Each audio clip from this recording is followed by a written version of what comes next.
এই মুহূর্তে কি তাহসান ভাই সিঙ্গেল? হ্যাঁ, এই মুহূর্তে single। দেশের জনপ্রিয় সঙ্গীত শিল্পী ও অভিনেতা তাহসান খানের দ্বিতীয় সংসারও ভেঙে গেছে।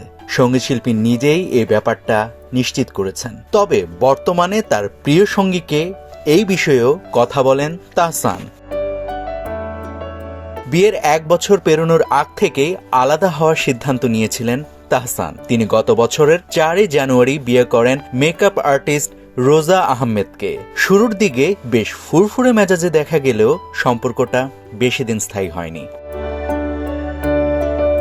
বিষয়টি নিয়ে তাহসান জানান, গত বছরের সেপ্টেম্বর মাসে অস্ট্রেলিয়া ট্যুরে যাওয়ার আগেই তারা আলাদা থাকার চূড়ান্ত সিদ্ধান্ত নিয়েছিলেন। এরপর তিনি ফেসবুক এবং নতুন গান থেকে নিজেকে অনেকটা দূরে সরিয়ে নেন। তাহসানের ভাষায়, সে ট্যুরের আগেই আমরা আলাদা থাকার সিদ্ধান্ত নিয়েছিলাম। সে সময় থেকেই আমি ফেসবুক ও গান থেকে অনেকটাই দূরে রয়েছি।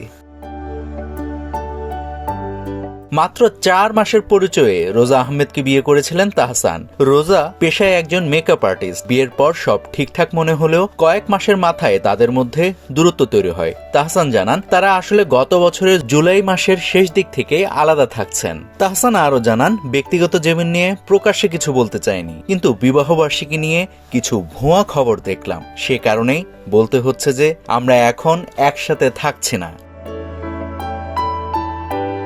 তবে শিগগিরই আনুষ্ঠানিকভাবে বিচ্ছেদের ঘোষণা দেওয়ার খবর জানা গিয়েছে। এদিকে বর্তমানে কিভাবে সময় কাটছে তাহসানের, এমন প্রশ্নের উত্তরে তিনি জানান, ঘুরছি আর বই পড়েই সময় চলে যাচ্ছে। এই সময়ে বইই আমার সবচেয়ে বড় সঙ্গী। উল্লেখ্য, রোজা তাহসানের দ্বিতীয় স্ত্রী। এর আগে 2006 সালে 3রা আগস্ট অভিনেত্রী রাফিয়াত রশিদ মিথিলার সঙ্গে বিবাহ বন্ধনে আবদ্ধ হন তাহসান। দীর্ঘ 11 বছরের সে সংসারের ইতি ঘটে 2017 সালে। নাভিদ হাসান, সোনালী নিউজ।